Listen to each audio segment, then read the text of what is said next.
안녕하세요. 예,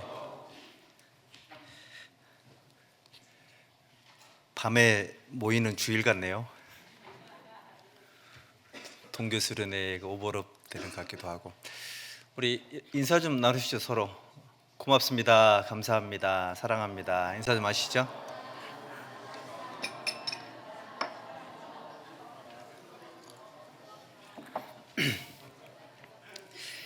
예, 2025년 우리가 이제 마지막 날인데요. 365일째 되는 날입니다. 의미 있는 날 이렇게 하나님 앞에서 함께 모이게 돼서 정말 감개가 무량하고요. 우리 늘 이원 목사님께서 해주셨는데 상당히 부담스럽습니다. 어쨌든 우리 함께 기도하고 또 올 한 해를 잘 마무리하고 새해를 하나님 앞에서 다짐하는 시간을 갖기를 바랍니다. 기도하겠습니다. 자비로우신 아버지 하나님 감사합니다. 죄 가운데 태어나 죄를 물먹듯이 먹고 마시며 하나님 앞에 원수로 살아가던 이 불쌍한 죄인들, 하나님의 귀하신 생명의 말씀 안으로 우리를 인도하셔서 하나님의 살아계심을 알게 해주시고 우리 가운데 역사하시는 하나님의 섭리를 깨닫게 해주시고 또 우리 주 예수 그리스도께서 흘려주신 은혜로운 보혈로 우리의 모든 죄가 영원히 용서됐음을 깨닫게 해주시고 우리 영혼을 구원해 주신 것 진심으로 감사를 드립니다. 또 구원받은 저희들을 이 악하고 험한 세상 가운데에 고아처럼 버려두지 아니하시고 하나님의 말씀이 살아 역사하시는 이 소중한 몸된 교회 안으로 인도하셔서 하루하루 하나님 뜻 안에 살아갈 수 있도록 함께 해주신 것 감사합니다. 또 2025년 365일 동안 하나님의 말씀을 위해서 복음을 전하기 위해 수고했던 우리 형제 자매님들, 그 걸음을 하나님께서 친히 함께 해주시고 때마다 일마다 또 도와주시고 우리의 모든 기도를 응답해 주시고 항상 선한 길로 인도해 주셨던 소중한 시간들을 인하여 감사와 찬송과 영광을 아버지 하나님께만 돌립니다. 또 내일부터 시작되는 새로운 2026년 한 해를 그동안에도 그렇게 했던 것처럼 새해에도 변함없는 믿음과 순종으로 또 겸손함으로 부지런함으로 하나님 앞에 살아가는 저희들 될 수 있도록 도와주시고 우리의 모든 삶의 걸음을 하나님 말씀에 굳게 세워주셔서 하나님 보시기에 합당하고 또 복음의 일꾼으로 쓰임받기 합당한 삶들로 채워주시기를 또 간구합니다. 함께 모인 이 시간 다니엘의 믿음을 통해서 한 해를 정리하고 새로운 힘을 얻고자 합니다. 하나님 말씀 속에 크게 역사해 주시고 듣는 모두 마음 속에 하나님의 성령의 능력으로 또 가득 채워주시기를 부탁을 드립니다. 부득이한 사정으로 함께하지 못하신 분들 어느 곳에 있든지 함께해 주시고 또 우리 중에 병중에 계신 분들, 여러 가지 어려움을 겪고 계신 모든 분들 힘들고 어려운 가운데 주님을 의지하며 또 잘 견디며 잘 이겨낼 수 있도록 도와주시기를 또 하나님 앞에 기도를 드립니다. 모든 시간의 시종을 자비로우신 하나님 말씀에 의지하면서 예수님의 이름으로 기도드렸습니다. 아멘. 우리 구약 성경 다니엘서 1장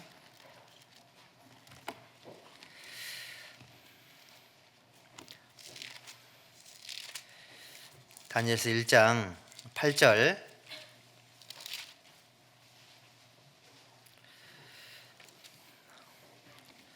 8절 9절을 천천히 함께 읽겠습니다. 다니엘은 뜻을 정하여 왕의 진미와 그의 마시는 포도주로 자기를 더럽히지 아니하리라 하고 자기를 더럽히지 않게 하기를 환관장에게 구하니 하나님이 다니엘로 환관장에게 은혜와 긍휼을 얻게 하신지라. 됐습니다. 예년 같았으면 원래 이 시간이 동교 수련회 한창 진행 중인 시간일 텐데 올해부터는 이제 그 연말이 아닌 그 전주 주말에 동교 수련회를 하게 되어서 오늘 이 자리에 제가 올라오게 되었습니다. 어찌됐건 올 한 해가 동계 수련회를 통해서 잘 정리가 됐으니까요. 이제는 새로운 마음으로 새로운 한 해를 기대하는 그런 마음으로 시간들을 보내고 계실 텐데, 거기에 비추어서 기도 가운데 이 뜻을 정한 다니엘,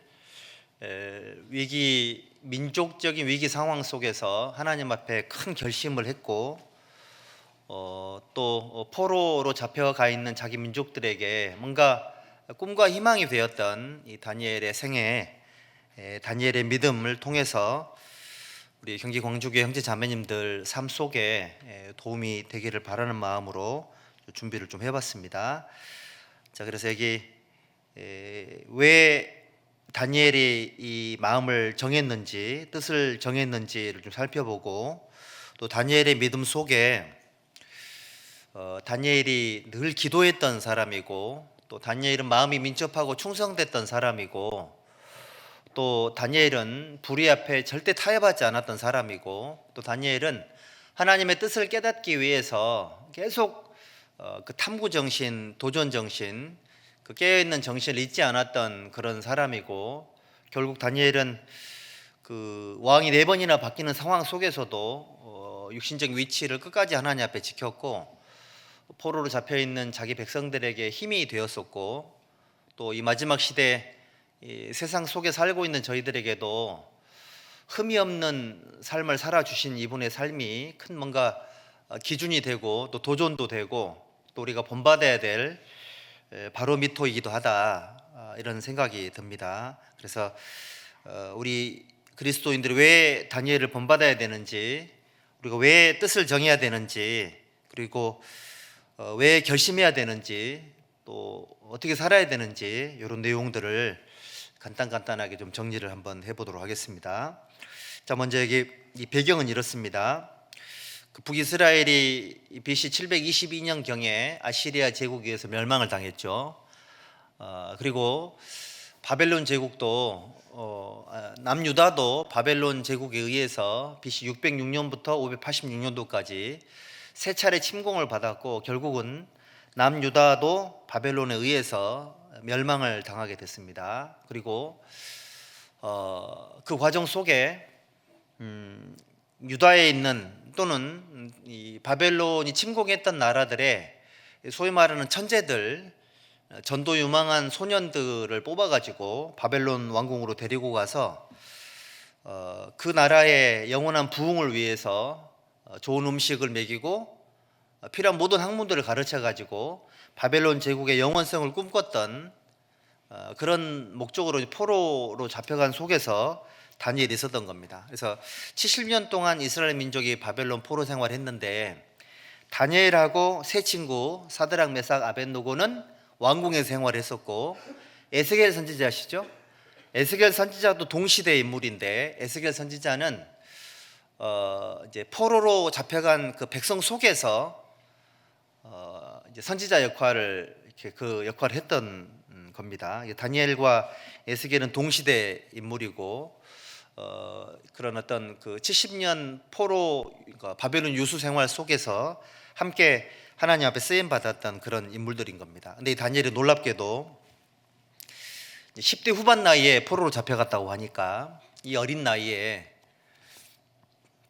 우리 고등학교 한 2학년 3학년 됐겠네요. 그 나이에 이 사춘기 있을지도 모르는 그 어린 나이에 포로로 잡혀간 다니엘이 자기 신세를 한탄하지 않고, 또 상황에 이렇게 넘어지지 않고, 또 포기하지 않고, 가장 위기인 상황에서 지금 이 상황에서 내가 어떻게 신앙생활을 해야 될까 기도하던 끝에 가장 먼저 하나님 앞에 했던 결심이 뭐냐면 뜻을 정한 겁니다.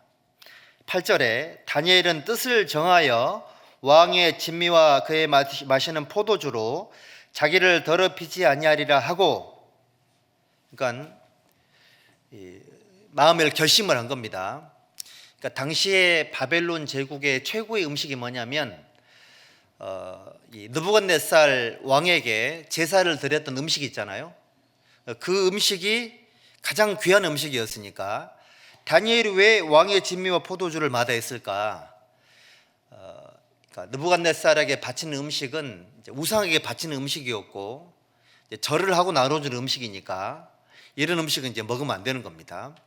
그러니까 왕의 진미와 포도주를 마시는 것 자체가 양심적으로 꺾이고 들어가는 상태인 거고, 간접적으로 우상 숭배를 하는 그런 상황이기 때문에 다니엘은 사소한 거 하나로부터로도 자기 마음이 오염되지 않아야 되고, 또 이 상황 속에서 자기 믿음을 지키기 위해서는 큰 결심을 하지 않으면 안 되었던 겁니다. 그래가지고 다니엘이 뜻을 정해서 왕의 진미와 그의 마시는 포도주로 자기를 더럽히지 않겠다라고 결심을 했던 겁니다.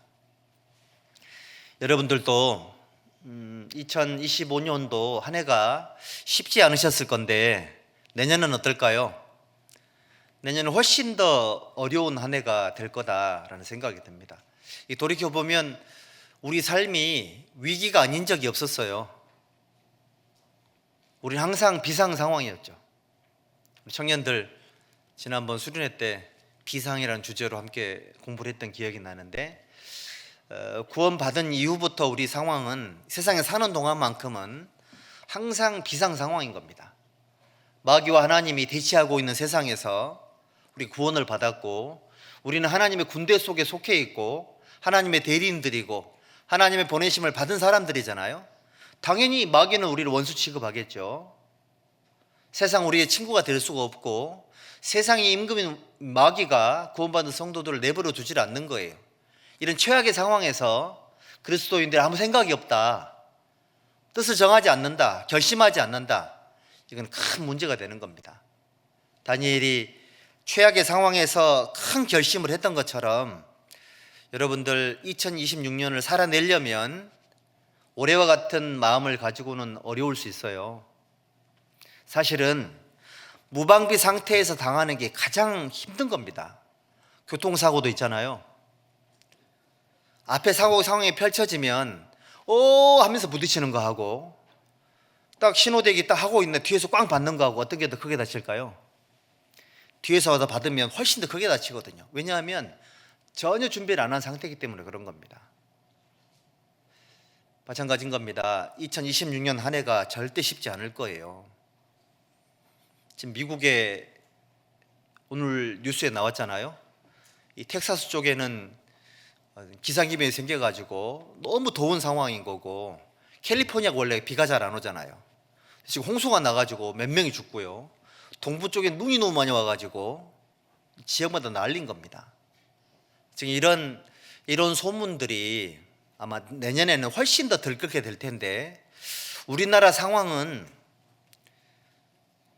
이 사람들이 정치에 매몰되어 있어가지고 세계 정세가 어떻게 돌아간지를 잘 모르기도 하고요. 또 먹고 사는 문제가 너무 바쁘다 보니까는 정작 자기 영원한 운명에 대한 관심들이 사라지는 그런 시대거든요.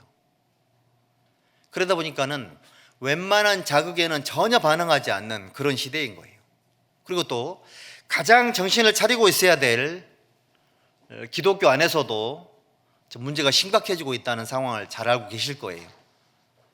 하나님 말씀을 절대적으로 생각하지 않는 사람들이 점점 많아지고 있고, 심지어는 성경을 공부한다고 하면서 이단인 무리도 많아지고 있다 보니까 상황이 점점 어려운 상황으로 계속 좀 내몰리고 있는 겁니다. 우리도 다니엘이 살았던 시대와 이렇게 비교했을 때 못지않게 어려운 상황이고 위험한 상황이고 정말 비상 상황인 거다. 형제자매님들은 단순하게 내가 올 한 해 좀 잘못 살았네, 내년에 좀 잘 살아야 되겠다, 이 정도 갖고 안 돼요.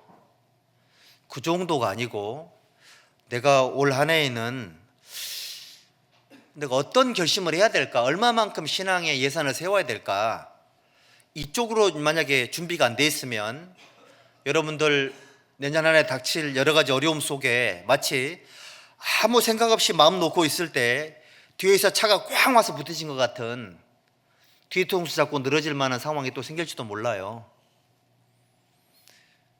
우리가 생각하는 육신적인 불행이라는 것이 언제 어느 순간 닥칠지 모르는 겁니다. 마음의 예산을 크게 잡으셔야 되고 마음의 결심을 크게 하셔야 돼요. 우리 이사야 성경 26장 3절에 주께서 심지가 견고한 자를 평강의 평강으로 지키시리니 이는 그가 그를 주를 의리한 영혼이이다. 심지가 견고한 사람, 뜻을 정한 사람을 하나님이 지켜준답니다. 여러분들이 마음을 정하면 하나님 그거 지켜줘요. 잠언 4장 23절에도 무릇 지킬 만한 것보다 뭐 지키라 그랬습니까? 마음을 지키라고. 모든 생명 활동의 근원은 마음에서 나기 때문에 마음에 결심하라고, 마음으로 준비하라고, 대비하고 있으라고 하나님은 권면하고 계시는 겁니다. 그리고 시편 125편 1절에도 여호와를 의뢰하는 자는 시온산이 흔들리지 않고 요동하지 않고 항상 거기 있음 같으니, 시온산은 항상 그 자리에 있잖아요. 세상 풍조가 아무리 갈려도 나는 내 믿음을 지킬 겁니다. 나는 하나님 앞에 내 태도를 분명히 하겠습니다. 이렇게 필요하거든요. 잡아놓으시고요. 시편 57편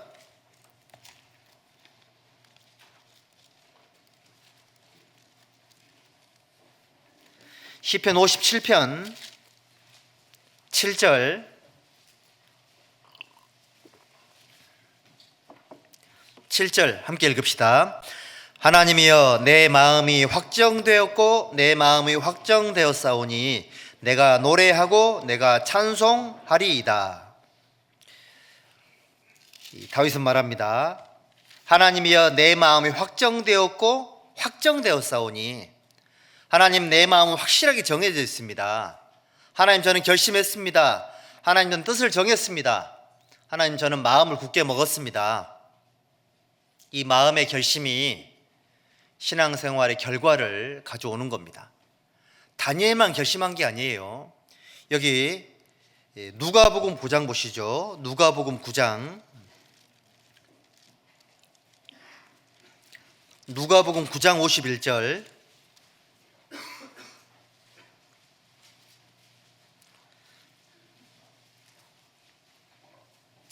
누가복음 9장 51절 함께 읽읍시다.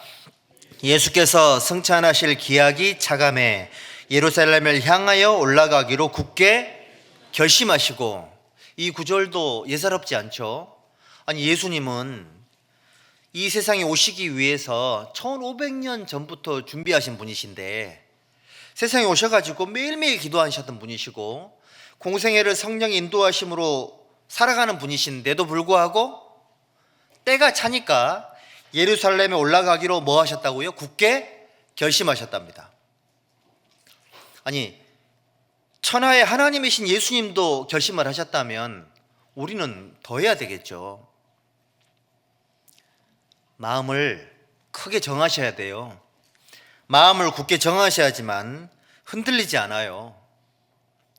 지금도 침륜에 빠져 있는 상태고 여러 가지 어려움에서 헤어나지 못하고 있는 그런 상태다.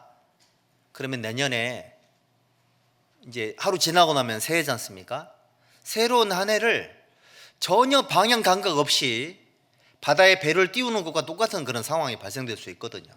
여러분들 예수님께서 결심하셨습니다. 예수님도 당신이 오신 목적을 분명히 알고 계심에도 불구하고 예루살렘을 향해서 죽으러 가시려고 굳게 결심을 하셨대요. 마음을 정하는 것이 이 마지막 시대에 정말 필요한 거예요. 여기 시편 17편도 한번 보시죠. 시편 17편 3절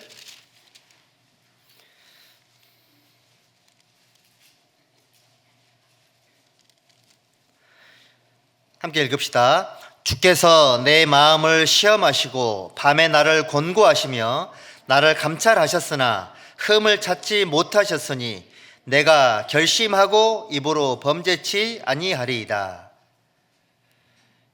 다윗이 결심하고 주께 범죄치 아니하리이다. 다윗은 하나님의 훌륭한 신앙의 사람이었잖아요. 이 사람의 신앙생활의 비결이 시편 곳곳에 드러나 있는데 하나님 마음에 합한 사람 다윗, 이 마음의 중심이 올바랐던 겁니다. 왜냐하면 시시때때로 계속해서 마음을 정했고 마음에 결심했고 돌이키고 마음을 정하고 실수했던 부분들을 회개하고 또 마음을 정하고, 그 우리말에 작심삼일이라는 말이 있잖아요. 이게 무슨 뜻이에요? 결심해도 3일밖에 못 간다는 뜻이죠. 근데 그 뜻이 원래 아니랍니다. 작심하는데 3일 걸린다는 뜻이래요. 무슨 말이냐면 뭔가 결심하려면 3일 동안 삼위일체 하나님 안에서 삼위일체 하나님의 말씀을 따라서 삼위일체 하나님께 기도해가지고 삼위일체 하나님의 뜻에 합한 상태로 마음을 정해라. 그러면 그것이 삼위일체 하나님이 지켜주심으로 말미암아 주님 오시는 그날까지 신앙이 지켜질 거다, 그런 뜻이랍니다. 제 피셜입니다. 이쪽에서 비웃는 소리가 난 것 같은데. 이따 좀 집무실 오시기 바랍니다. 이따가 여기 룻기 한번 보시죠. 룻기 1장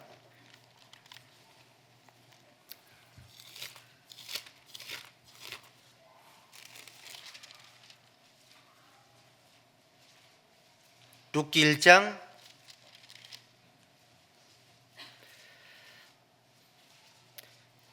17절 18절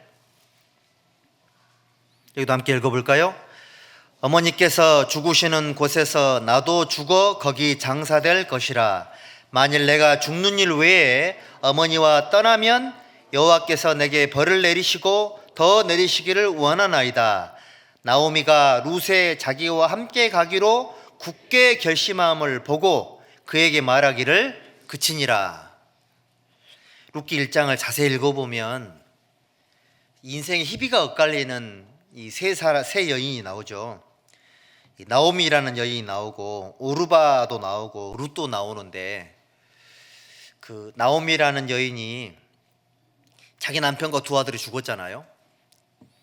흉년을 피해서 모압으로 내려간 것 자체가 불순종이었거든요.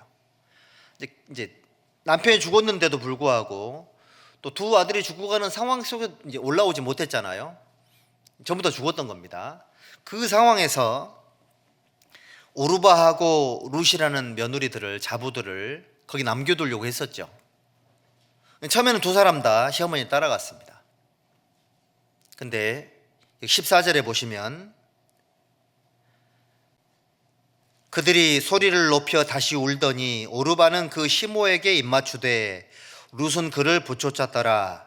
나오미가 또 가로되 보라, 내 동서는 그 백성과 그 누구에게 돌아갔습니까? 그 신에게로 돌아가나니. 그러면 나오미가 오르바가 돌아가기를 원했을까요? 원하지 않았을까요? 본심은 원하지 않았던 거예요. 그런데 스스로 선택하기를 기대했던 거죠, 속으로. 불행하게도 오르바는 그 백성과 그 신에게로 돌아갔습니다. 구원을 받지 못한 거죠. 룻은 끝까지 나오미를 따랐고 나오미의 하나님을 끝까지 따라갔던 거예요. 굳게 결심함을 보고 권하기를 그쳤죠. 하나님께서요, 여러분들 내년 안에 분명히 마음을 저울질 하실 거예요. 마음을 테스트 하실 겁니까? 하실 겁니다. 여러분들이 구하는 바를 정말로 원하는지 줬다 뺏어 보기도 할 것이고, 전혀 원하지 않은 것을 주실 것이고, 또 전혀 예상치도 못한 고난도 받게 하실 것이고, 구원받은 성도들 안에서 생각지도 못한 갈등이 생길 수도 있습니다. 그동안에도 힘들었지만 최악의 상황이 또 생길 수도 있습니다. 그러면서 하나님 뭘 보시냐면, 그러함에도 불구하고 하나님을 쫓아가는지 말씀을 붙잡는지 그거를 저울질하기를 원하실 거예요. 신앙생활이 어려움에 닥칠 때는 방황하는 게 아니고요, 마음에 결심하는 거예요. 내가 지금 현재 정말 너무 힘들고 괴롭다, 자기 연민에 빠지는 게 아니고요, 그때 마음에 결심하는 겁니다. 신앙 위기가 닥쳤을 때 하나님은 구원받은 그리스도인들이 뭔가 뜻을 정하고 거기에서부터 새롭게 시작하기를 원하시는 거예요. 다니엘이 그 어린 나이에 사춘기에 빠질 수도 있었고, 상황 논리에 휘말려 가지고 방황할 수도 있었고, 술 담배에 막 빠져가지고 잘못될 수도 있었을 거 아니에요. 근데 그 최악의 상황에서 이 사람은 마음을 정한 겁니다. 그리고 마음을 정했는데 가장 현실적인 걸 정한 겁니다. 다시 봅시다. 다니엘서 1장.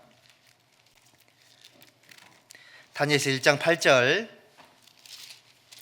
다니엘은 뜻을 정하여 왕의 진미와 그의 마시는 포도주로 자기를 더럽히지 아니하리라 하고, 자기를 더럽히지 않게 하기를 환관장에게 구하니. 환관장은 왕의 명령을 따라서 이 사람들을 가르치고 교육시키는 총책임자죠. 그런데 여기 하나님이 다니엘로 환관장에게 은혜와 긍휼을 얻게 하신지라. 환관장이 다니엘에게 이르되 내가 내 주 왕을 두려워하노라. 그가 너희 먹을 것과 너희 마실 것을 지정하셨거늘 너희 얼굴이 초췌하여 동무소년들만 못할 것을 그로 보시게 할 것이 무엇이냐.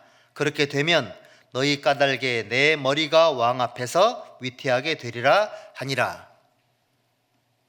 그러니까 왕의 재산이니까 만약에 이 소년들이 문제가 생기면 환관장의 목이 날아간다, 파면되는 정도가 아니고요, 죽임을 당한다는 그런 뜻이잖아요. 다니엘은 이렇게 어려운 걸 구한 겁니다. 환관장, 나는 왕의 진미와 포도주로 자기를 더럽히지 않아야 됩니다. 마음을 정하고, 그리고 마음에 정한 것을 결심을 실천하기 위해서 구체적으로 책임자에게 뭔가를 요청을 하고 있죠. 그리고 이제 11절 보세요. 환관장이 세워 다니엘과 하나냐와 미사엘과 아사랴로 감독하기 한 자에게 다니엘이 말하되 청하오니 당신의 종들을 열흘 동안 시험하여 채식을 주어 먹게 하고 물을 주어 마시게 한 후에 당신 앞에서 우리의 얼굴과 왕의 진미를 먹는 소년들의 얼굴을 비교하여 보아서 보이는 대로 종들에게 처분하소서 하며, 그가 그들의 말을 조차 열흘을 시험하더니 열흘 후에 그들의 얼굴이 더욱 아름답고 살이 더욱 윤택하여 왕의 진미를 먹는 모든 소년보다 나아 보인지라.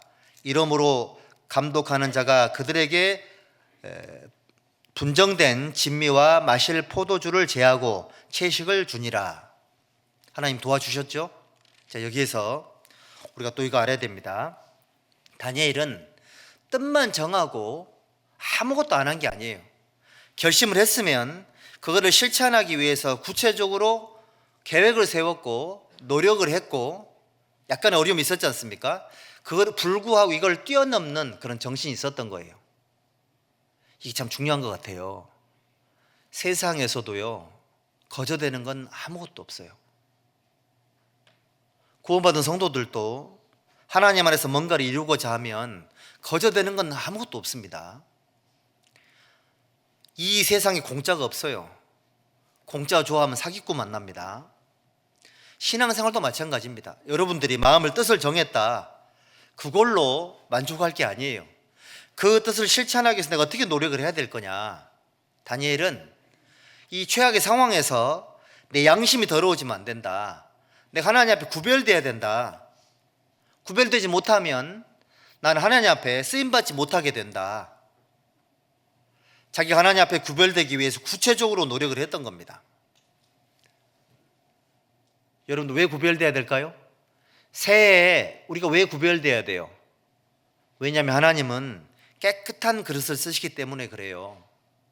큰 집에는 금과 은의 그릇이 있을 뿐 아니라 나무와 질그릇도 있어, 귀 쓰는 것도 있고 천이 쓰는 것도 있습니다.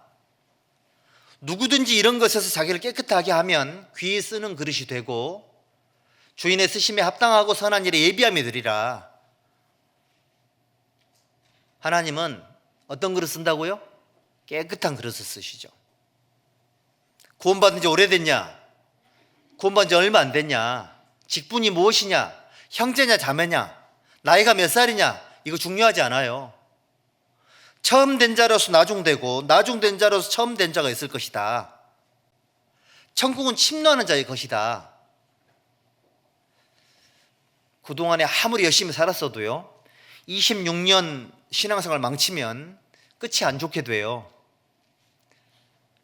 여러분들, 다가오는 새해에는 하나님 앞에 쓰임받기 위해서 내가 준비를 철저하게 해야 되는데, 그러려면 이 다니엘이 가장 필요했던 게 거룩함이었잖아요. 저도 그 전도식 처음 들어갔을 때 어떤 성경책을 제일 먼저 읽을까, 전도사가 됐으니까 성경책을 새로 사가지고 처음 성경을 읽을까 기도하다가 다니엘서를 찾았습니다. 다니엘서를 찾아가지고 그걸 계속 읽었거든요.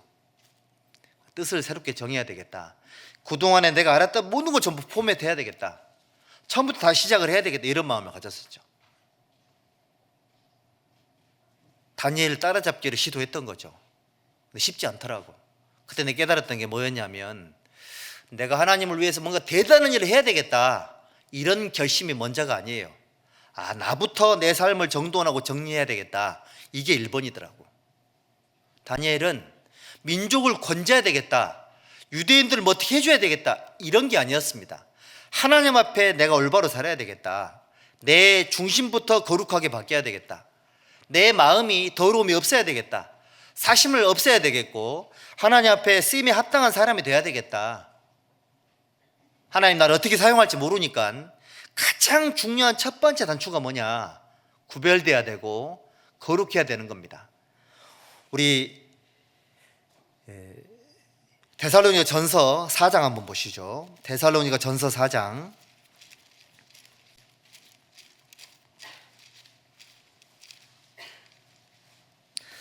3절.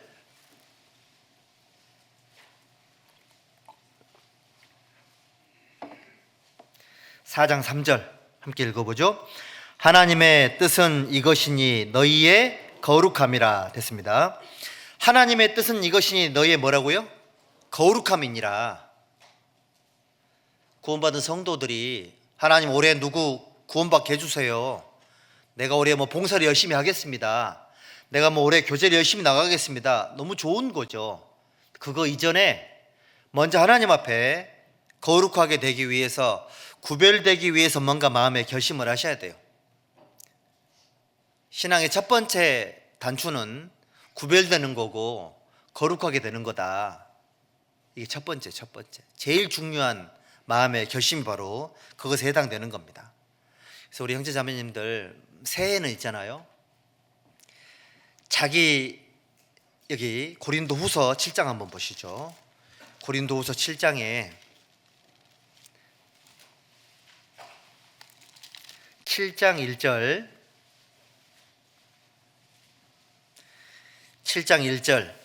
그런즉 사랑하는 자들아, 이 약속을 가진 우리가 하나님을 두려워하는 가운데서 거룩함을 온전히 이루어 육과 영의 온갖 더러운 것에서 자신을 깨끗게 하자. 육과 영의 온갖 두려운 것에서 자신을 깨끗하게 하자. 무엇으로부터 구별될 것인가? 내 육신을 더럽히고 내 영을 더럽히는 온갖 더러운 것에서 자기를 깨끗하게 하자. 히브리서 12장 1절에도 모든 무거운 것과 얽매이기 쉬운 죄를 벗어버리자. 구별이 첫 번째. 구별돼야 돼요. 새롭게 일 맡으신 구역장님들, 교회 임원들, 구역 어떻게 활성화시킬까? 구역이 활성화되는 최고의 비결은 모든 구역 식구들이 죄로부터 구별되는 거예요. 죄로부터 구별되고 세상으로부터 구별돼야 돼요. 세상 친구들로부터 구별돼야 됩니다. 악한 동무들을 삼가해라. 그들은 너희의 선한 행실을 더럽힌다. 그러므로 먹든지 마시든지 무엇을 하든지 다 하나님의 영광을 위해서 해라. 세상 친구들, 세상 모임, 세상 취미, 내 시간을 말씀 들으러 가고 교제 나가야 되고 봉사해야 되는데 이런 것들을 방해하는 세상 친구, 세상 모임, 세상 취미, 이런 것들을 계속 갖고 있으면서 주님을 섬기기는 어려울 거예요. 누차 말씀을 드리지만 여러분도 구별되지 않아도 교회 봉사 얼마든지 할 수 있습니다. 내가 죄를 갖고 있으면서도 얼마든지 주님의 일을 할 수 있어요. 그래도 하나님 그 사람 쓰십니다. 왜 그런 줄 알아요? 내 안에 거하면 열매를 맺는다고 하신 약속의 말씀 때문에 그 사람이 쓰임 받는 것이지 합당에 쓰임 받는 게 아니에요. 자기 분깃이 없을 겁니다, 여러분들. 근데 우리는 어떻게 돼야 되냐면 여기 기록된 말씀처럼 하나님께로부터 쓰임 받기 위해서 하나님 앞에 구별되는 것이 굉장히 중요한 거다. 이걸 알아야 됩니다. 여기 누가복음 8장 한번 보시죠.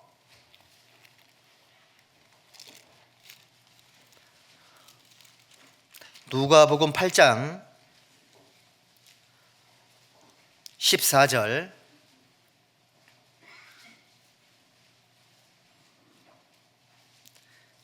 가시떨기에 떨어졌다는 것은 말씀을 들은 자니 지내는 중 이생의 염려와 재리와 일락의 기운이 막혀 온전히 결실지 못하는 자요. 여기 보면 이생의 염려로부터의 구별이 필요하다. 그 다음에 재리의 유혹, 돈의 유혹입니다. 그 다음에 일락, 세상 쾌락, 세상 즐거움이죠. 이런 것들의 기운이 막혀서, 성령이 막혀서 온전히 결실지 못하는 자다.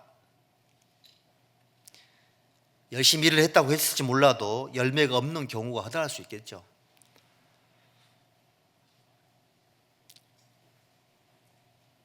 구원받고 나면 우리가 하나님 앞에 있잖아요. 구별돼야지만 그 사람이 하나님께 쓰임받을 수 있습니다. 우리 시편 119편 9절에 뭐라고 되어 있습니까? 청년이 무엇으로 그 행실을 깨끗게 하리이까? 11절에 답이 있죠. 내가 주께 범죄치 아니하려 하여 주의 말씀을 내 마음에 두었나이다. 죄를 안 지어야지. 그런 마음을 품었으면 죄를 버리고 하나님의 말씀을 가득 담아 두셔야 돼요. 그래야지만 죄가 사라지는 겁니다. 그러니까 다니엘이 뜻을 정했잖아요. 그리고 왕의 진미와 포도주를 안 먹으려고 환관장이 구했죠. 구체적인 방법도 제시했지 않습니까? 열흘만 테스트를 한번 해보시라고. 테스트한 결과가 너무 좋게 나왔죠. 여러분들 결심하시지 않습니까? 그러면 구체적으로 어떻게 실천을 할 건지 그것도 예산을 세우셔야 돼요. 그리고 해보셔야 돼요. 한번 해보시면서 하나님의 인도하심을 경험을 하셔야 돼요. 아, 이게 하나님의 뜻이구나, 하나님의 방법이구나, 이런 것들을 체험을 하셔야 되거든요. 그러면 하나님 앞에서 내가 정해진 뜻이 하나님의 인도하심을 따라서 뭔가 선한 열매가 예상된다라는 어떤 그런 조짐을 얻게 되실 거다라는 생각이 들어요. 그리고 여기 다니엘서 보십니다. 6장에 다니엘서 6장 10절.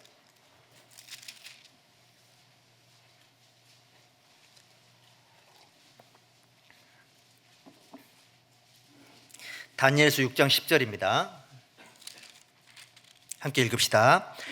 다니엘이 이 조소의 어인이 찍힌 것을 알고도 자기 집에 돌아가서는 그 방에 예루살렘으로 향하여 열린 창에서 전에 행하던 대로 하루 3번씩 무릎을 꿇고 기도하며 그 하나님께 감사하였더라. 다니엘은 늘 기도하는 사람이었죠. 다니엘이 뜻을 정하고 하나님 앞에 옳다 인정을 받은 이후에 이 사람이 어떤 습관이 있었냐면 항상 예루살렘을 향했습니다. 그러니까 예루살렘이 성전이 있는 곳이잖아요. 시온산이 있는 곳이죠. 그러니까 이 사람의 항상 삶의 방향은 항상 예루살렘이었다. 신앙생활의 방향이 항상 하나님 계신 쪽이었다. 그리고 열린 창에서 전에 행하던 대로 하루 3번씩 무릎을 꿇고 기도하며 그 하나님께 감사하였더라. 창을 열어놨다고 돼 있죠. 항상 하나님을 향해서 문을 열었습니다. 하나님을 향해서 문을 열고 그리고 세상을 향해서 문을 닫았죠. 이것도 보면 다니엘이 기도의 비결을 우리에게 가르쳐주고 있는 겁니다. 여러분들, 기도가 하나님 앞에 잘 되게 하려면 세상 쪽으로 문을 닫고요, 하나님 쪽으로 문을 활짝 열어야 돼요. 그러니까 하나님 쪽으로 문을 활짝 열려면 반드시 죄를 제거해야 되는 겁니다. 죄를 제거하고, 그러니까 충분히 회개하고 하나님 앞에 하나님을 향하는 창문을 열고, 그 다음에 하루 3번씩 감사하였더라. 습관적인 기도 생활이죠. 습관적인. 우리 한나라는 분이 기도를 정말 모범적으로 했잖아요. 한나는 처음에 자기가 이제 아들이 없으니까 너무 억울했고 너무 분통이 터져가지고 자기 남편은 바가지 긁다가 남편도 바가지를 안 받아주니까 결국 하나님께 기도했습니다. 길게 기도했고 속마음을 다 털어놨고 그리고 기도응답 받을 때까지 기도했습니다.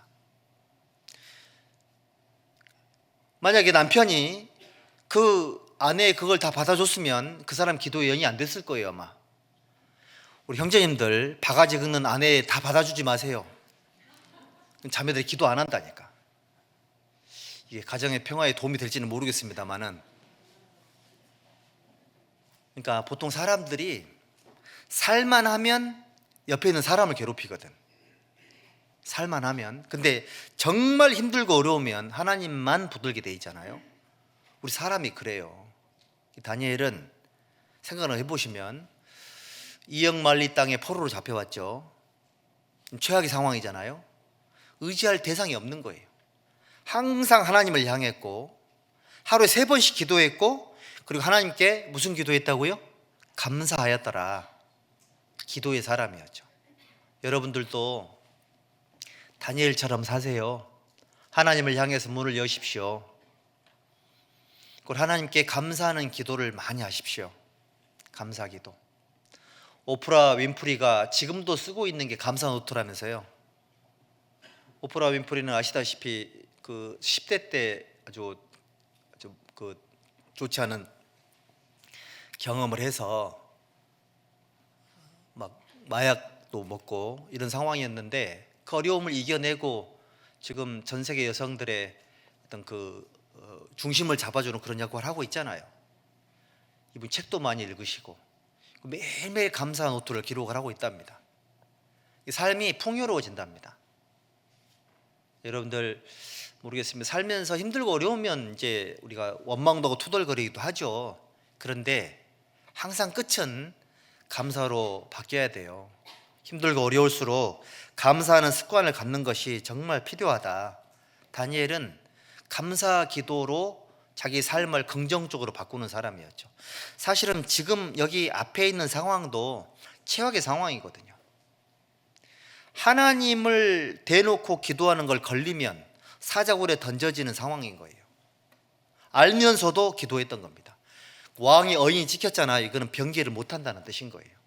천하의 다니엘이라 할지라도 왕의 도장을 딱 지켰으면 왕도 그 어명을 자기 스스로도 바꿀 수가 없어요. 그 어인 지킨 걸 알고도 다니엘은 하나님을 향해서 마음을 열고 하나님 앞에 감사 기도를 했다라고 성경 기록하고 있습니다.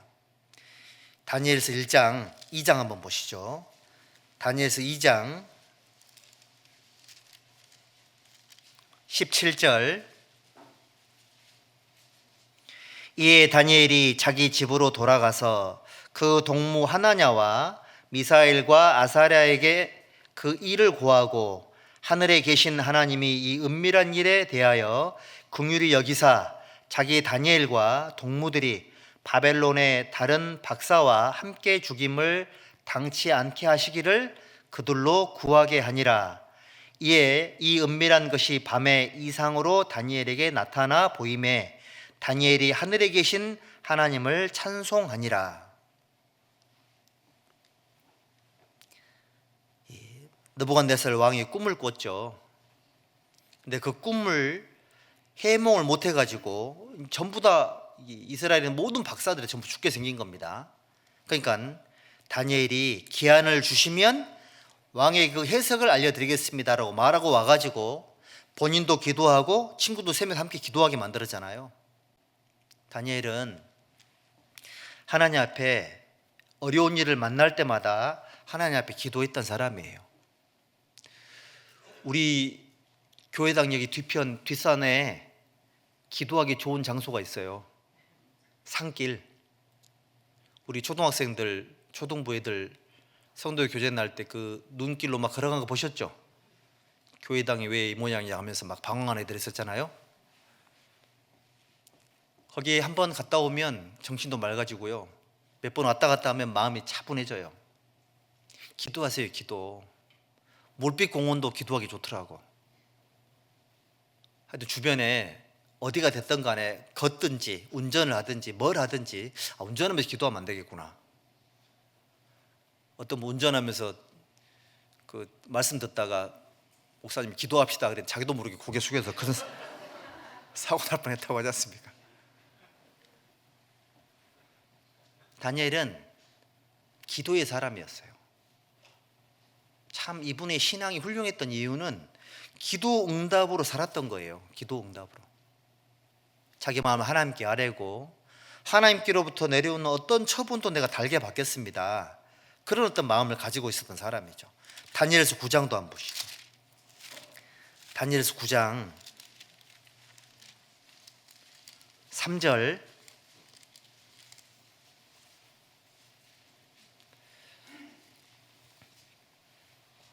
1절부터 볼게요. 메대족 속 아소레의 아들 다리오가 갈대아 나라 왕으로 세움을 입던 원년, 곧 그 통치 원년에 나 다니엘이 서책으로 말미암아, 구약성경이죠, 여호와의 말씀이 선지자 예레미야에게 임하여 구하신 그 연수를 깨달았나니 곧 예루살렘의 황무함이 70년 만에 마치리라 하신 것이니라.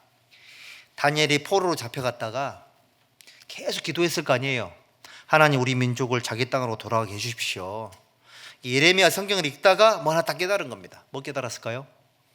다니엘, 이스라엘 민족이 바벨론에 포로로 잡혀 있는 것은 네가 아무리 기도해도 70년이 차지 않으면 못 돌아가. 그걸 깨달은 거예요. 그래서 이사야는 뭐 했냐면 3절 보세요. 내가 금식하며 베옷을 입고 죄를 무릅쓰고 주 하나님께 기도하며 간구하기를 뭐 했죠? 결심하고 내 하나님 여호와께 기도하며 자복하여 이르기를, 기도하고 자복하여 이르기를, 크시고 두려워할 주 하나님, 주를 사랑하고 주의 계명을 지키는 자를 위하여 언약을 지키시고 그에게 인자를 베푸시는 자시여, 우리는 이미 범죄하여 패역하며 행악하며 반역하여 주의 법도와 규례를 떠났사오며, 마치 본인이 죄를 지은 것처럼, 본인이 죄 때문에 이스라엘 민족이 멸망을 당한 것처럼 그렇게 회개하고 있잖아요. 정말 자기 민족의 그 상황을 정말 사랑했고 자기 민족들과 자기 자신은 하나가 되어 있다는 어떤 그런 마음으로 기도를 하고 있지 않습니까? 이 자기 조상들이 잘못해가지고 내가 이렇게 포로로 잡혀왔다, 이런 마음이 아닌 거예요. 이스라엘 민족 운명 공동체죠.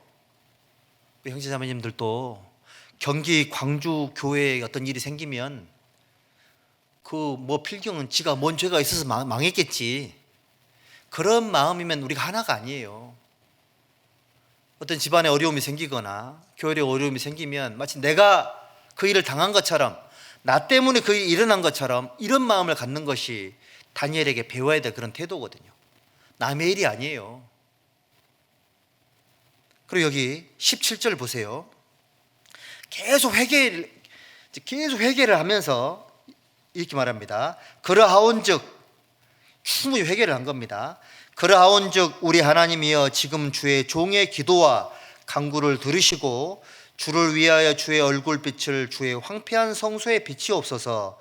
나의 하나님이여 귀를 기울여 들으시며 눈을 떠서 우리의 황폐된 상황과 주의 이름으로 일컫는 성을 보옵소서. 우리가 주의 앞에 간구하옵는 것은 우리의 의를 의지하여 하는 것이 아니요 주의 큰 긍휼을 의지하여 함이오니 주여 들으소서. 주여 용서하소서. 주여 들으시고 행하소서. 지체치 마옵소서. 나의 하나님이여 주 자신을 위하여 하시옵소서. 이는 주의 성과 주의 백성의 주의 이름으로 일컫는 바 됨이니이다. 기도의 내용이 좀 기가 막힙니다. 제가 이거 구장을 여러 번 읽어봤거든요. 야, 다니엘처럼 살아야 되겠다. 다니엘은 자기 생활과 자기 민족을 하나로 막 동일시했잖아요. 여러분들도 구원받은 하나님의 몸된 교회와 내 삶을 운명 공동체다, 이런 마음으로 살아야 돼요. 내가 잘못하면 교회에 어떤 문제가 생기지 않을까, 내가 조금 노력하면 교회에 좀 도움이 되지 않을까, 내가 함께 수고해주면 다른 사람이 조금 덜 힘들지 않을까, 이런 마음을 품고 기도를 해야 됩니다.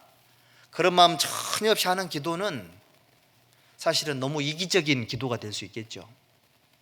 다니엘에게 배워야 돼요. 내 마음의 소원과 간구가 하나님과 하나님의 백성과 함께 있습니다. 하나님의 백성이 지금 이렇게 고난받는 것은 자기 죄 때문이긴 하지만 70년 만에 빨리 꼭 돌아가게 해주시라고, 그리고 우리가 의로워서 돌아가는 것이 아니고 하나님의 불쌍히 여김을 의지해서 하는 기도인 것이고, 이스라엘 민족이 70 만에 돌아가 줘야지만 주의 백성으로 일컫는 이 백성이 회복이 돼야지만 하나님 이름이 욕을 덜 먹습니다. 이렇게 기도하고 있습니다. 기도가 너무 합당하죠? 우리 경기 광주교회 성도님들, 새해에는 다니엘처럼 기도하세요. 습관적으로 기도하십시오. 습관적으로 항상 감사함으로 하나님께 아뢰십시오. 우리 빌립보서 4장 6절 7절 잘 아시죠? 아무것도 염려하지 말고 오직 모든 일에 기도와 간구로 너희 구할 것을 감사함으로 하나님께 아뢰라.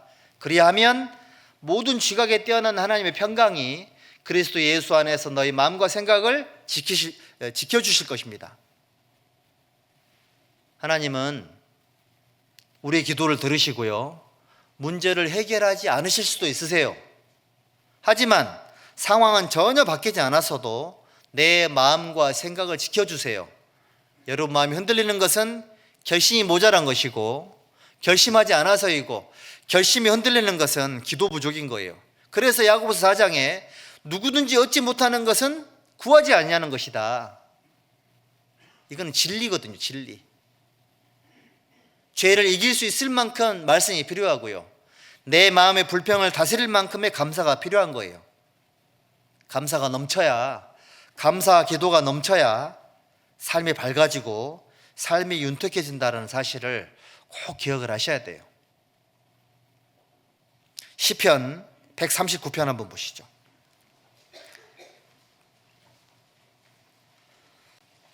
시편 139편 23절 24절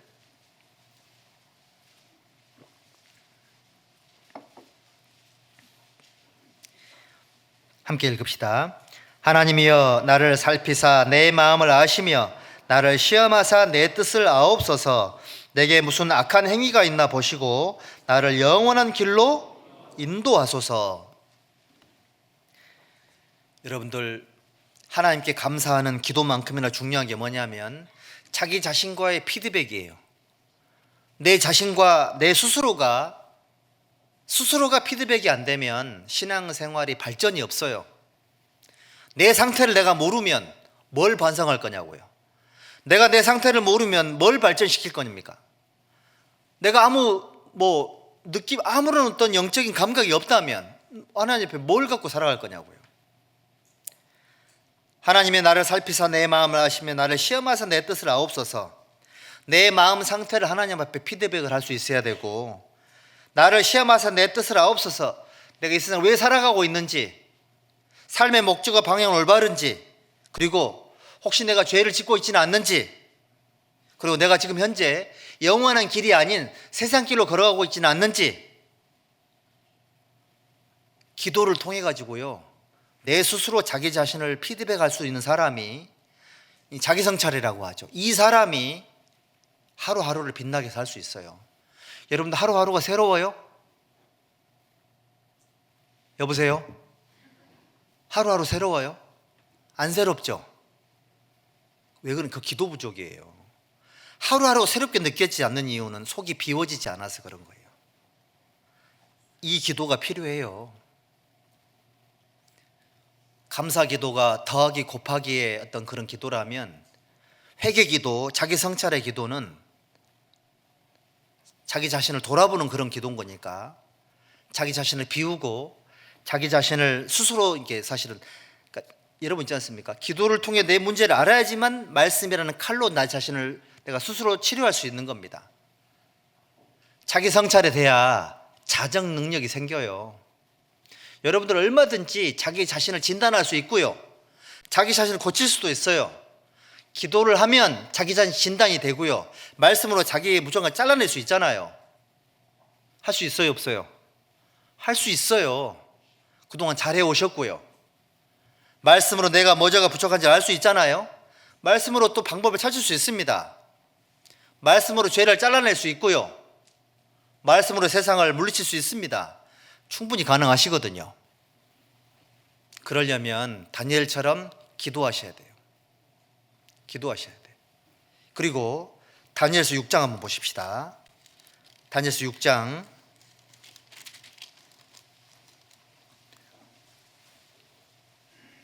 3절부터 보세요. 3절.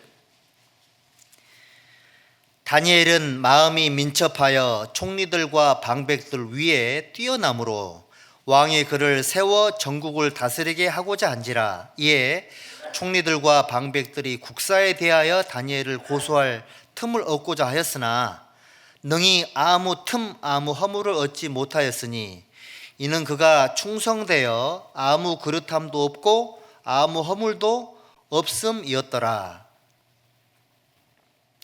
이에 그 사람들이 가로되 이 다니엘은 그 하나님의 율법에 대하여 그 틈을 얻지 못하면 그를 고소할 수 없으리라 하고, 여기 보면 다니엘이, 우리가 또 뭘 여기서 배워야 되냐면, 다니엘은 자기가 맡은 일에 아주 충성된 사람이었죠. 모든 총리들과 방백들 위에 뛰어났다라고 되어 있잖아요. 다니엘은 마음이 민첩해서 마음이 깨끗했잖아요. 마음에 결심했던 사람이고, 마음을 깨끗하게 했던 사람이고, 늘 감사했던 사람이고, 자기를 돌아볼 수 있었고, 자기 문제를 말씀으로 다스릴 수 있는 사람이었죠. 마음이 민첩한 거예요. 그게 눈치 빠른 거 말고요, 마음이 하나님 앞에 영적으로 예민해가지고 모든 방백들에 뛰어났습니다. 그래서 신앙적인 것 외에는 틈을 얻지를 못했던 거예요. 너무너무 충성스러우니까요. 영육간에 충성된 다니엘, 충성된 결과 사자굴에 떨어졌지 않습니까? 충성된 결과가 너무너무 가혹했죠. 결국 사자굴에서 구원을 또 다니엘이 경험을 합니다. 그리고 여기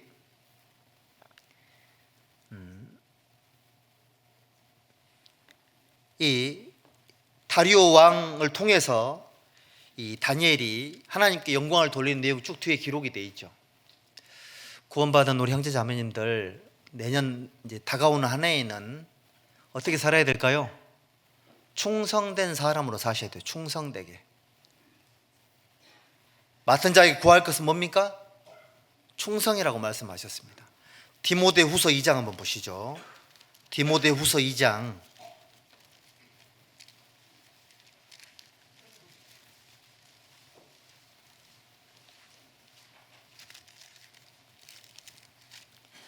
2장 2절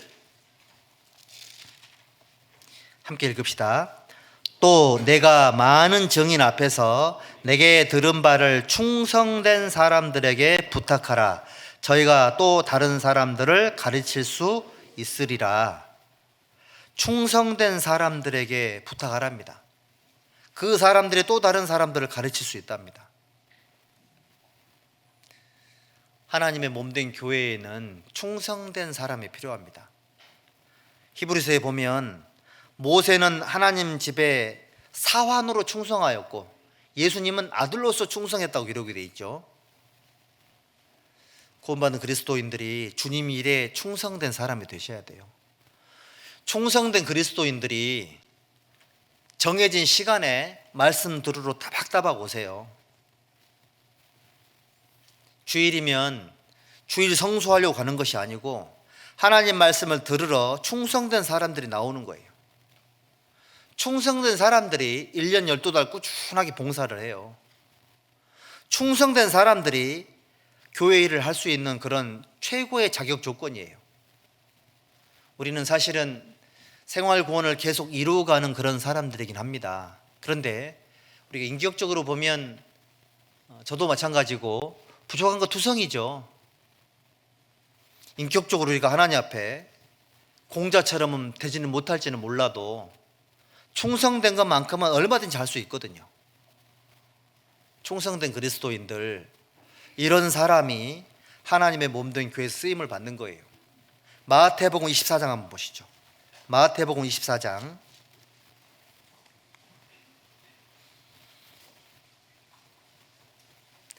46절 한번 보십니다. 46절.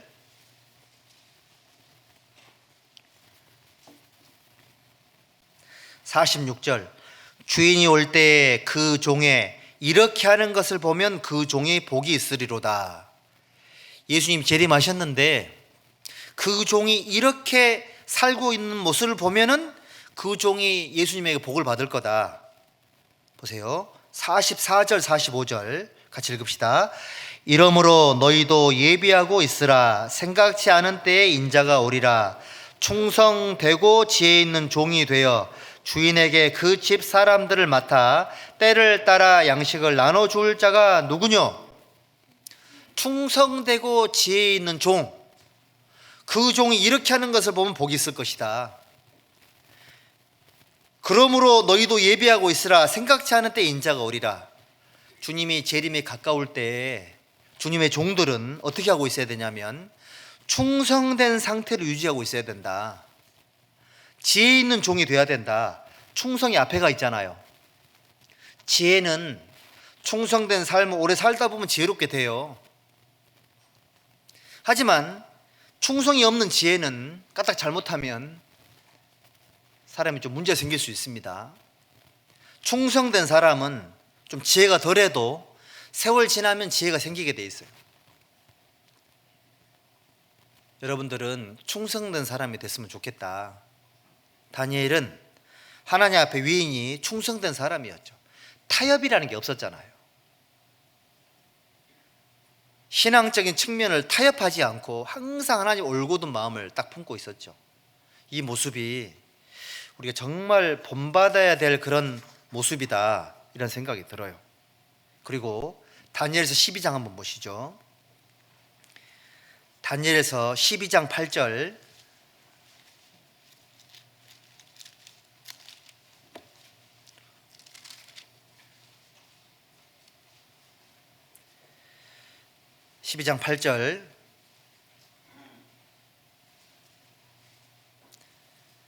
내가 듣고도 깨닫지 못한지라. 내가 가로되 내 주여 이 모든 일의 결국이 어떠하겠사옵나이까. 10절 같이 읽읍시다. 많은 사람의 연단을 받아 스스로 정결케 하며 희게 할 것이나 악한 사람은 악을 행하리니 악한 자는 아무도 깨닫지 못하되 오직 지혜 있는 자는 깨달으리라. 다니엘에게 배워야 될 것이 또 뭐가 있냐면, 다니엘은 하나님의 뜻을, 하나님께서 이상으로 주신 말씀을 항상 깨닫기를 원했어요. 하나님 뜻을 알기를 정말 사모했죠. 에스겔 28장 3절에 보니까요, 내가 다니엘보다 지혜로워서 은밀한 것을 깨닫지 못할 것이 없다 하고, 그러니까 다니엘이 하나님 말씀을 깨닫는 것이 얼마나 소문이 났냐면, 포로로 잡혀간 이스라엘 민족 전체에게 다니엘은 하나님 말씀, 하나님의 뜻을 깨닫는 데는 이 사람은 선수다, 깨달음의 맛집이다, 요즘 말로 하면 그런 어떤 평을 받았던 사람이죠.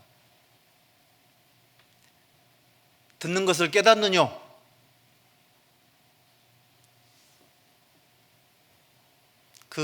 이 내용이 구원받은 성도들에게 너무너무 중요한 겁니다. 여기 보십시오. 다니엘서 8장 한번 보시죠. 8장 16절 17절. 내가 들은즉 을레강 두 언덕 사이에서 사람의 목소리가 있어 외쳐 가로되 가브리엘아 이 이상을 이 사람에게 깨닫게 하라 하더니 17절. 그가 나의 선 곳으로 나와왔는데 그 나올 때에 내가 두려워서 얼굴을 땅에 대고 엎드리매 그가 내게 이르되 인자야 깨달아 알라 이 이상은 정한 때 끝에 관한 것이니라. 27절. 이에 나 다니엘이 혼절하여 수위를 앓다가 일어나서 왕의 일을 보았느니라. 내가 그 이상을 인하여 놀랐고 그 뜻을 깨닫는 사람도 없었느니라. 그리고 여기 10장 보시죠.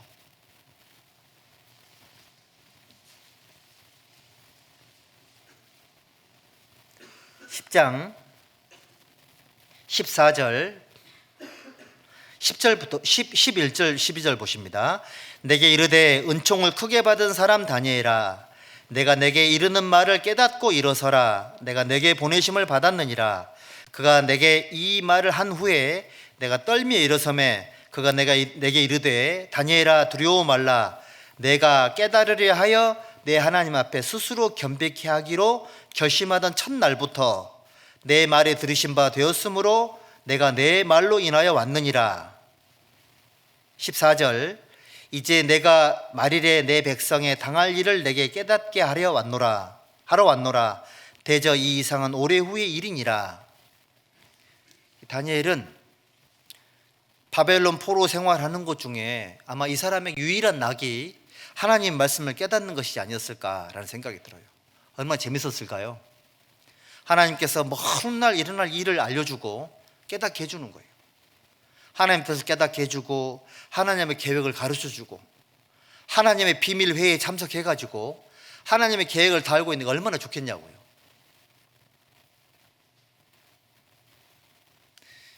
여러분들도 다니엘처럼 나를 향한 하나님의 계획,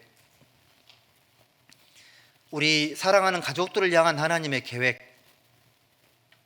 우리 구역을 향한 하나님의 계획, 또 우리 교회를 향한 하나님의 계획, 인류 역사 속에 하나님의 계획이 왜 없겠냐고요. 이 하나님의 뜻을 내가 이해하고 깨닫고 거기에 이제 발을 맞춰 나가고 이게 너무너무 재밌잖아요. 하나님의 비밀한 일에 참여를 해가지고 내가 뭔가 비밀 요원처럼, 하나님 나라의 비밀 요원이죠.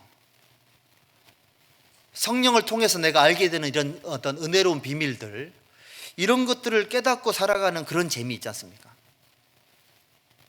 여러분들 아마 다 느끼시죠? 요즘 우리 교회를 향한 하나님의 거대한 뭔가 계획이 안 느껴지세요? 느껴지시죠? 두렵잖아요. 잘됐다 이게 아니고 요즘 약간 좀 두려운 마음이 생깁니다. 뭔가 하나님의 거대한 계획 속에 붙잡혀 있는 느낌이고 두렵고 떨리는 마음을 갖는 게 당연하다.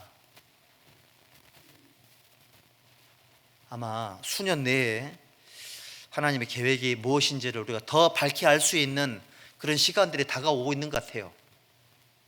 다니엘은 하나님의 뜻을 깨닫기를 간절히 사모했던 거예요. 여러분도 하나님의 뜻 알기를 사모하셔야 돼요. 간증을 들을 때도요, 저 사람 속에 있는 하나님을 깨닫기를 기도해야 돼요. 교회 봉사할 때도 이 봉사가 하나님 앞에 어떤 의미가 있는지를 깨달으셔야 돼. 자꾸 그런 마음으로 신앙생활을 하면 버릴 게 아무것도 없어요. 하나님의 뜻을 깨닫기를 원하는 마음으로 신앙생활을 하면 투덜거리고 불평하고 원망하는 것은 정말 철이 없는 행동이다. 우리 모임을 향한 하나님의 계획을 비우는 행동인 거다. 하나님이 절대 원하지 않는 그런 행동이겠죠. 그런 모습은 하나님 원하지 않는 모습이거든요. 다니엘처럼 우리는 깨닫기를 원해야 됩니다. 여기 마태복음 13장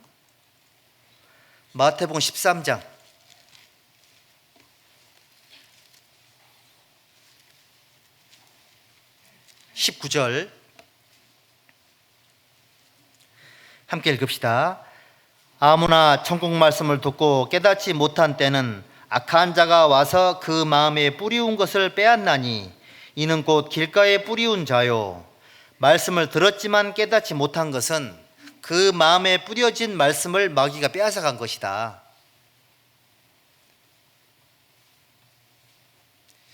그 설교를 들을 때나 기도하고 들어야 될 이유가 여기 있는 겁니다. 그냥 앉아 있으면 이렇게 들어오는 게 한계가 있어요. 간절히 사모하는 마음으로 들으면 깨닫는 것도 많아지고요. 간증 듣는 것도 마찬가지죠. 깨닫고자 하는 마음으로 하나님과 관계된 일에 참여하면 많은 걸 깨달을 수 있습니다. 하지만 마음이 둔하면 마귀가 그거 뺏어가요. 그러니까 길가에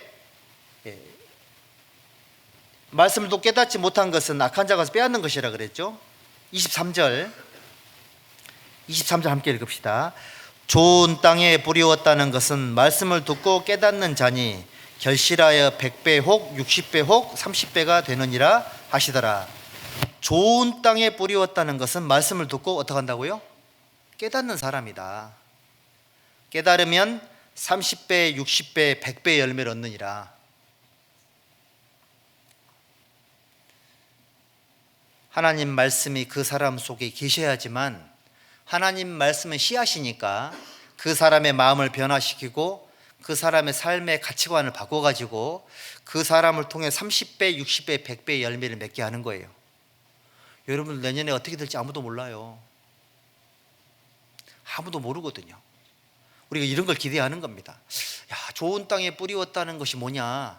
말씀을 듣고 뭔가 주님의 뜻을 이해하고 주님의 뜻을 이해한 사람들은 거기에 자기 자신을 던지게 돼 있거든요. 그런 사람들은 한 알에 밀이 땅에 떨어 죽으면 많은 열매를 맺는 것처럼 말씀을 또 깨닫잖아요. 그러면 거기 자기가 죽거든요. 그 속에서 한 알의 밀알처럼 죽어요. 그러면 열매를 맺게 되어 있습니다. 말씀을 듣고 깨닫는 사람은 자기를 드러내지 않아요. 더 희생하고 더 헌신하고 교회 안에 내 소금처럼 녹아들려고 하지 막 이렇게 막대기처럼 이렇게 막 젓는 행동을 하지 않는다고요. 우리 분탕질한다 그러죠. 그런 행동하지 않습니다. 소금처럼 조용히 녹아들어요. 슥 스며드는 거예요. 교회 역사가 어떻게 흘러왔는지, 수많은 성도들의 희생과 헌신이 어떻게 이루어졌는지 슥 스며드는 거예요. 혹시라도 내 투닥거림이 교회에 덕이 되지 못할까 봐 두려워하는 마음으로 쑥 스며드는 거예요.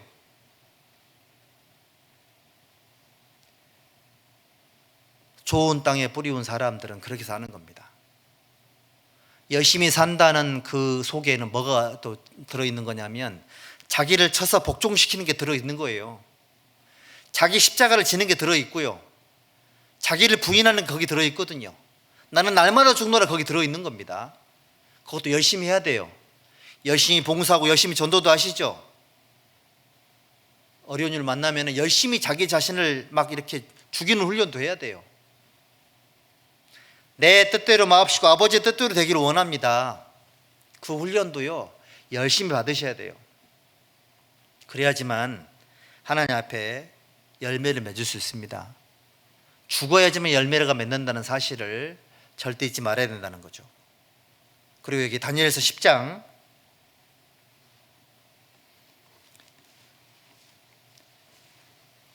12절 그가 내게 이르되 다니엘아 두려워하지 말라. 네가 깨달으려 하여 내 하나님 앞에 스스로 겸비케 하기로 결심하던 첫날부터 내 말이 들으신 바 되었으므로 내가 내 말로 인하여 왔느니라. 끝으로 있잖아요. 다니엘은 하나님의 들으신 바 된 사람이었어요. 다니엘의 기도에 하나님이 반응하는 거예요. 다니엘의 도모에 하나님이 반응하는 거예요. 다니엘의 삶에 하나님이 반응하는 겁니다.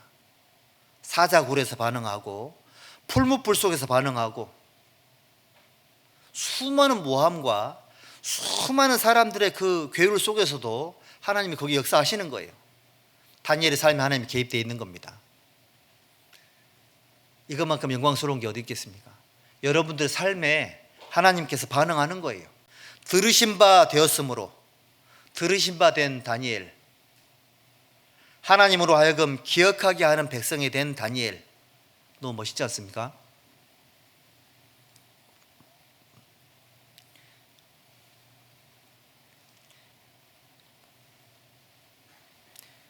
우리 시편 19편 14절에 보면 하나님, 내 말과 내 마음의 묵상이 하나님 앞에 연락되기를 원합니다.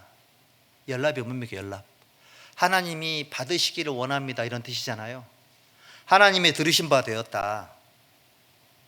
하나님께서 우리 형제자매들의 삶 속에 기도 응답으로 반응하시고요, 개입하시고, 여러분들의 희생과 헌신과 눈물 속에서 하나님께서, 그 속에서 하나님께서 들으신 바 되실 거예요. 우리 형제자매들이 뜻을 모아가지고 어마어마한 금액을 하나님 앞에 작정을 했습니다. 처음에 너무 놀랐고 너무너무 감사하고 깜짝 놀랐는데 요즘은 제가 마음에 근심이 한가득이에요. 마냥 좋아할 게 못 되더라고. 아이고, 우리 형제자매들 삶이 10년 동안 그 이상 얼마나 또 이렇게 팍팍해질까? 맞는 말인가 모르겠습니다. 삶이 얼마나 힘들어질까? 그걸 이제 이겨내려면 있잖아요. 그 오랜 세월 속에서 매일매일 매달 그걸 경험하실 거 아니에요. 청년 자매들은 어떻게 시집을 갈지 모르겠어요. 우리 형제들은 어떻게 자기 집을 세울지 모르겠어요. 우리 봉사 형제들도 마찬가지고 어머니도 마찬가지고 마음이 너무너무 무겁습니다. 그래서 하나님께서 여러분들 삶에 반드시 개입하실 거예요. 아마 그거를 경험할 수 있는 은혜를 또 하나님께서 주실 거라고 믿어 의심치 않습니다. 그래서 마음이 더 무거워요. 하나님 일이 하나님의 잘 된다 그래가지고 마냥 좋아할 거는 못 됩니다. 여러분들, 그 결과를 고스란히 삶 속에서 우리가 견뎌야 되고요, 함께 해야 되는 거예요. 다니엘의 삶이 마냥 좋지는 않았을 거예요. 하지만 이 사람은 자기 위치에서 시작이 좋았습니다. 마음이 결심했잖아요. 중간에 많은 어려움이 있었지만 타협하지 않았죠. 그리고 여기 다니엘서 12장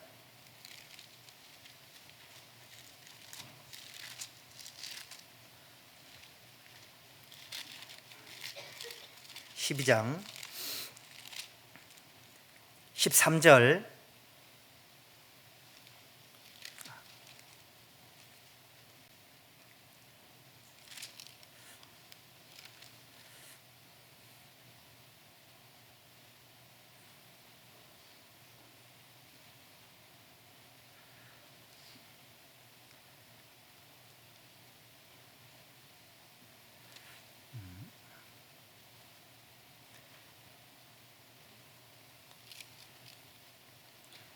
(12장) 3절입니다. 3절.